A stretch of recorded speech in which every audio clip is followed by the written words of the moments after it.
Wink, Chapter 4. School fun! Yay! When I get to school the next morning, Abby is less than thrilled with me. I fell asleep and missed a bunch of texts from her. We drop her viola off in the band room, and we make our way down the hallway, past a kid dumping crazy amount of spit out of his trumpet. She lets me hear about it. You forget how to return a freaking text? I thought they aimed wrong and your brains fizzled out after you got home. She's digging through her backpack trying to find something. Chapstick, most likely. She's the only person who jokes with me about my situation.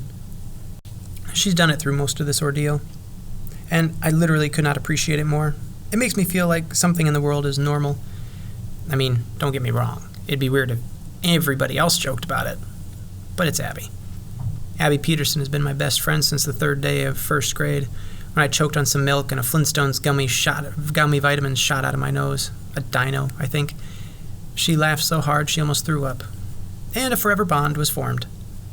Around fourth grade, we welcomed the eternal goof Isaac Nalabatsky into our friend group. It was an easy fit, but he's been acting weird lately. He's just vanished, as far as hanging out with us is concerned. He'd normally be making this walk with us, and it's still bizarre that he isn't. I just didn't really feel like talking, I said, or texting, or lifting my head off the pillow.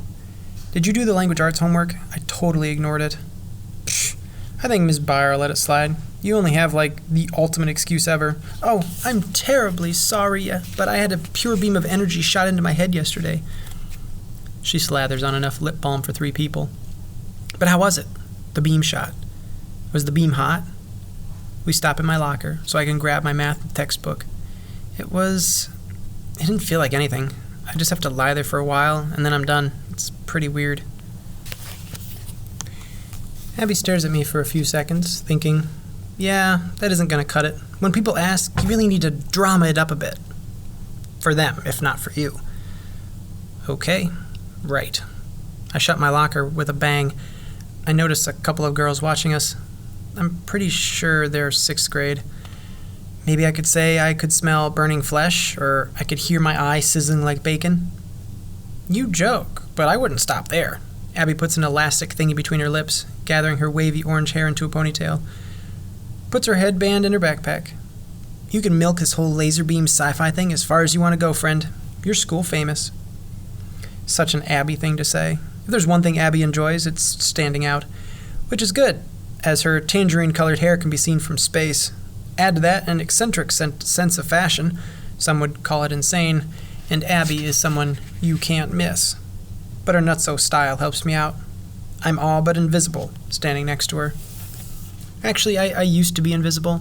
I could walk through a crowded library and escape completely unnoticed, unscathed. Hardly anybody talked to me. I lived peacefully under the radar like a stealth bomber in a hoodie. I never realized it before, but it was kind of great. Then, cancer. Gone were my big plans to sneak my way through 7th grade with my non-noteworthy B average, unnoticed by teachers and students alike. Now I can't walk the length of a hallway without someone noticing me studying me to see if I look sick, or just staring. Or even worse, they ask how I'm feeling. One kid came up to me and in hushed tones asked if I was dying. He was in 6th grade, so I think he was honestly just unsure what to say. Another kid, an 8th grader named Billy Harrell, just came up and nodded, then told me his uncle died of cancer. I wasn't really sure what to do with that info, so I just gave him a half smile and said, "That's too bad." He walked away like he was proud he'd opened up to the sick kid, but I had a worried knot in my stomach for 2 periods after that. I think those kids are trying to be nice, or at least act nice, but I'd give my right eye to be an anonymous kid again, which is a super stupid thing to say because my right eye is where I had my tumor. One of my worst cancer moments happened when the school did something that was, again, supposed to be nice. Since my surgery happened later in the summer, I missed the first week of school, recovering. On my day back, I found a huge card signed by the teachers and everyone in my class. They'd written messages all over it. "Get better, sorry you're sick, and the always helpful, cheer up." I was horrified. It'd been a few weeks since the surgery, and except for some yellowing bruises, I looked relatively okay. But that card said, "Forget sneaking back into school like Mr. Normal." It was like someone had hung up a big lit-up sign over my head announcing what had happened. "Sick kid, right here." When I get to class, Ms. Bayer appears next to my desk. "How you doing, Ross? You started your treatment yesterday, right?" I feel a few sets of eyes on us. "Yeah, I'm okay." She settles into the desk across the aisle and gives me a concerned look. A mass of bracelets clack and jangle as she puts a reassuring hand on my arm. People like to touch your arm reassuringly when you're sick, I've noticed. "Okay, well, let me know if you need anything or if the homework gets on top of you." I nod and think of Abby of Abby saying I have the ultimate excuse. I was pretty tired when I got home. I didn't get the worksheets done, but Ms. Bayer smiles and leans in like she has a secret. Thick, wafting perfume. "Don't you worry. Get them in as soon as you feel up to it, okay?" Her eyebrows go up so far she looks like a cartoon. "Just keep talking with me, all right? Keep me in the loop." She stands up and walks back to the front of the room. I blink, a little stunned. Bayer's one of the strictest teachers in the school. What magic is this? I'm wondering how far I can take this new power of mine when Sarah Kennedy floats in and the room brightens like someone upped the wattage in all the bulbs. She heads to her desk, directly in front of me. Awkward energy floods my body as I busy myself getting out some pens and paper for notes. I have to actually work at looking casual, even though I know she isn't looking remotely in my direction. Then she looks. "Hey." I look behind me to make sure she isn't talking to someone else. She isn't. "Yeah?" All noise has dropped out of the room except for a high ringing in my ears. "I'm out of paper. Could I borrow a few sheets?" She smiles, her ridiculously bright smile, and I feel my throat tighten. Sarah Kennedy has this effect on me. She has this effect on a lot of people in my school, if I'm being honest. I know there's nothing terribly enlightened about going all gooey over a girl I barely know, but, well, blame puberty. Sarah just isn't just popular and good-looking and super amazingly smart. A couple years ago, I saw her at the park with her older brothers, and she was skateboarding. Skateboarding. She was good at it. It was the coolest thing I've ever seen. It was like seeing the Queen of England hop a curb. It's burned in my memory forever. I even thought about taking up skateboarding myself. Then I borrowed Isaac's and just about killed myself and decided that wasn't happening. Coordination and I are not friends. Sure. I pull out a couple of sheets of paper, but my fine motor skills have fled the building. My hand chooses to crumple them as they come out, so I shove them in my backpack and pretend it didn't happen. I go into my folder for a few more and hold them out to her. Then comes a deep voice to my right. "So, what? You, got superpowers and crap now?" I turn slowly. It's Jimmy Jenkins. "Nope," I say, "no superpowers. Not yet." Jimmy's the biggest kid in our year. Definitely the sketchiest. I've heard stories about him being mean or crazy or both, and frankly, it freaks me out that I have to sit by him. An encounter with Jimmy is like handling a grizzly bear. One wrong word can result in him getting angry, and you don't want him angry. I heard in 5th grade he gave a kid a noogie so bad the kid went to the hospital. And last year he supposedly roughed up a high school junior over a football bet or something. Jimmy's tongue expertly adjusts an enormous wad of gum, grape, big league chew, most likely, around his mouth as he considers this. He's always chomping on an enormous ball of the stuff. It's gross. His mouth gets all wet when he chews it, and then he ends up sticking those big blobs wherever he feels like when he's done. I've stepped or sat in a couple of Jimmy wads, as they're known around the school. To make it even grosser, he carries this little juice bottle around with him and spits in it. I don't know if he thinks it's like he's chewing tobacco or if he has some kind of saliva problem, but it's literally the nastiest thing ever. I've had nightmares about it. Sucks for you. Did that cancer bean make you crap your pants or something? All my blood has gone to my ears and I can feel Sarah watching the exchange. Nope, my voice cracks. None of that. Yeah? How about your piss? Does it glow in the dark? I heard that happens. This is like threading a needle. Don't poke the bear, but maintain dignity in front of Sarah. Not that I've noticed. Too bad, Jimmy grunts and starts chewing again. He shifts his oversized bulk to face front again. His interest in me has run its course. Sarah's still looking back, holding the paper. Is she looking at my scar, my squinty eye? I tip my head away from her just in case. Well, thanks for this. I used all my paper on She lifts up a thick stack of flyers and hands me one. For the Christmas talent show, it's in December, end of semester. Maybe you could do some of your drawings or characters on stage or something. I take the flyer, trying to imagine how that would go, me doodling on stage while students yawn and die from boredom in the front row. My cheeks flush deep red at the thought. I'm a doodler, not an artist. Huge difference. My mom was an artist, an illustrator, actually. She did work for kids' books and magazines and stuff before she got sick. She was crazy good, and we have her artwork up around our house. I mean, I'm not bad, but the characters Sarah's talking about are Bat Butt and Bat Pig. I made a tiny splash at our school's art scene a couple years ago when my doodle of Bat Butt got me my one and only trip to the principal's office. I make dumb little comics about their adventures sometimes, but since the principal thing, I've focused more on Bat Pig. There's less risk. I actually have a sketchbook where I do most of my Bat Pig comics, or just drawings of random stuff, and some more involved sketching of real things, life drawing, as my mom called it, but I don't show those to anybody, not even Abby, or my dad. It's this awesome beat-up old sketchbook holder that was my mom's. I found it in her things a few years ago after she died. I don't really remember her dying all that much, or her, really, but that sketchbook still means a lot to me. It just feels private, so I keep it that way, for me alone. Or maybe I'm just worried somebody will tell me they suck. Anyway, I'm kind of shocked my doodles have even landed on Sarah Kennedy's radar. She's always seemed super busy with her friends and the whole being super popular thing. Then, while she's looking at me, this thing happens to Sarah's face. It morphs and shifts, and suddenly it's all sad-eyed and sincere. I know what's coming. I've seen it a lot lately. Anyway, how are you feeling? The look of concern on her face makes me want to crawl into a hole and stay there for maybe forever.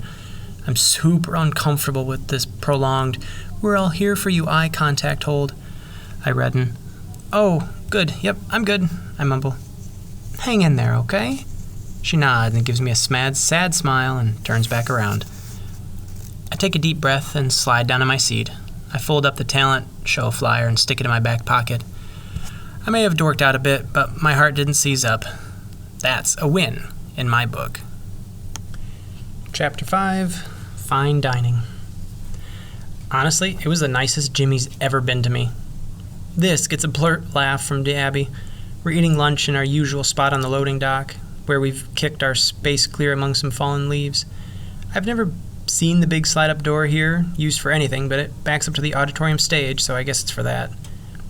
Oh, Jimmy gets it, you know? He's such a sensitive young gentleman, with his jar of spit and all. Abby takes a huge bite of her sandwich. She's not what you'd call dainty. She sets it down and tucks her hands inside of the sleeves of her hoodie. How are you not freezing? I shrug and chew, the two of us eating in silence for a while. I'm watching two squirrels chase each other across the fence of the football field. They're having a full-on squirrel party. Isaac used to eat with us out here as well, but he doesn't come around these days.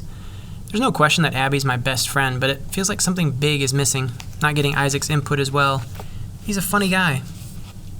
I mean, it was just this past summer that the three of us made the great Oreo pact out at the lake.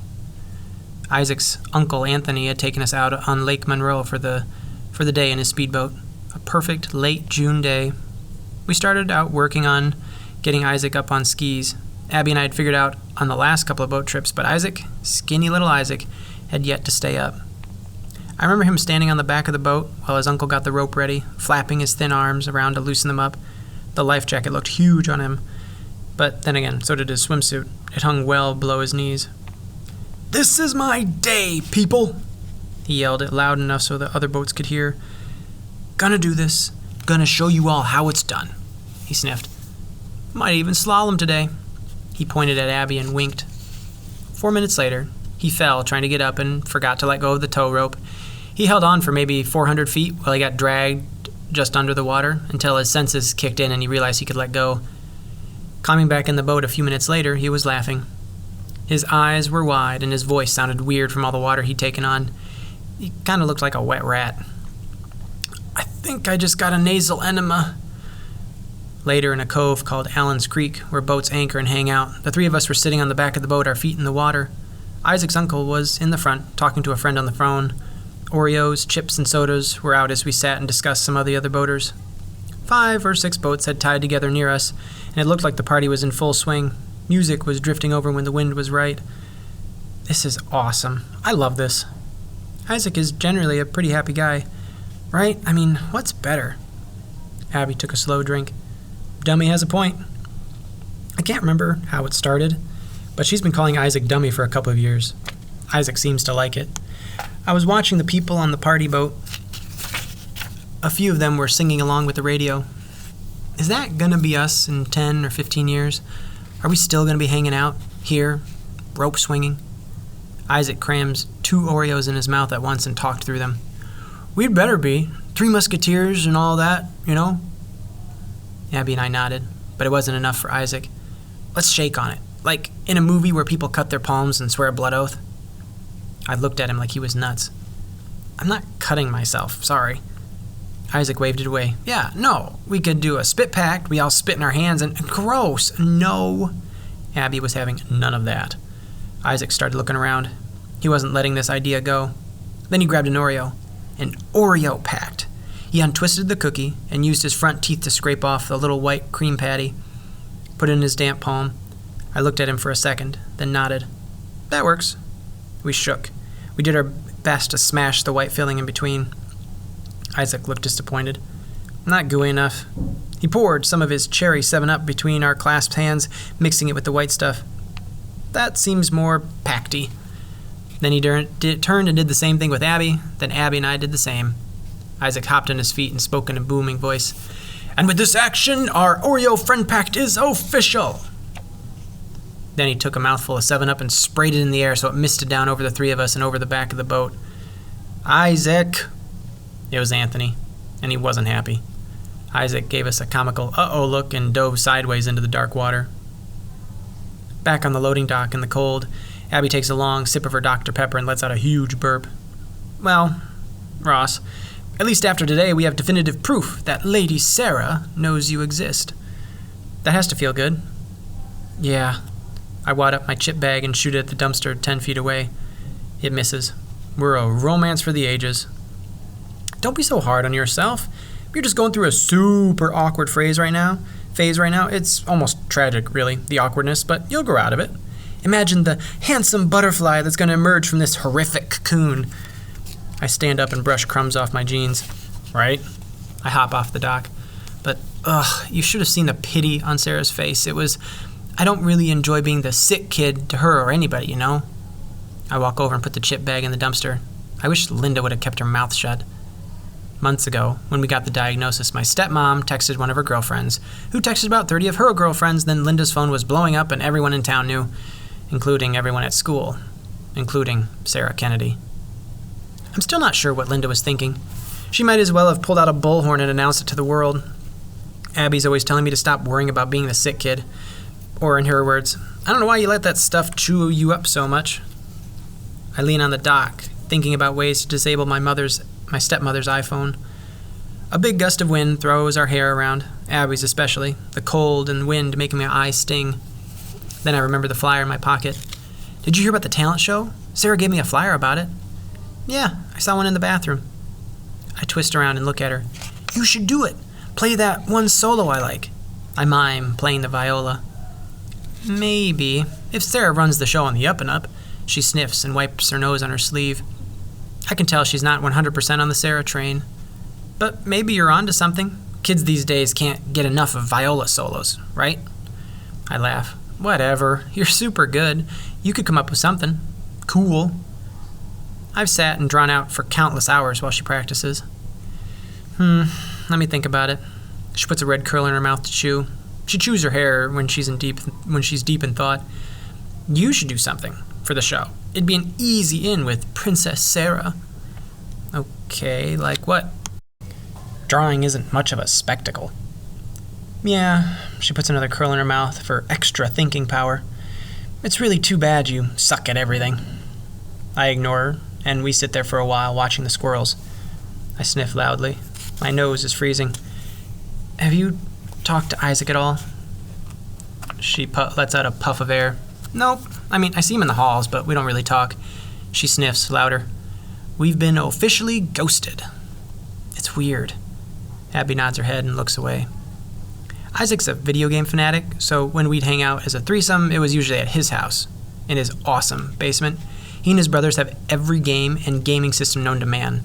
And while Abby isn't huge into video games, she liked the Nalibotsky's pinball machine and their popcorn machine and Isaac. I always had this feeling that Abby and Isaac might date when we were older. I started calling them Ron and Hermione for a while until Abby gave me a nipple twist so hard she almost pulled it off. Then I got sick, and he slowly stopped coming around, or inviting us over, or texting, or responding to texts. It makes me sick to my stomach if I think about it too much. The timing with me getting sick and him vanishing seems too exact to be a coincidence. It has to be it, but it's really... I don't know. It sucks. Abby blows hot air between her hands. He's hanging around a lot with Chris Stemley. Eats lunch with him and the whole Fortnite crew. Yeah, I've seen. Chris Stemley is a guy I'd always thought was at least unfriendly and possibly a real jerk. I don't get it. Nah. This is Abby's couldn't care less sound, but I'm not buying it. I think she feels hurt too. His loss. I brush some Dorito dust off my jacket. I guess. Just then, a huge gust of wind kicks up a bunch of leaves. Abby covers her head with one arm and starts shoving things into her bag. No, screw this. Winter's coming and I'm going inside. I grab my pack and follow her. We duck in the side door by the auditorium, where a bunch of the band members are eating in the hall. Abby knows them all. She's first chair viola, after all. I'm still not entirely sure what that means, but I know it means a lot to her. She always looks happiest when she's practicing. Abby takes a moment to pick a leaf out of her hair and check her reflection in the announcements box. She seems happy with the crazy, wind-blown mess she sees there. Perfection, she says, throwing her shoulders back and strutting through her fellow band kids like she's a model on a runway. It gets a laugh.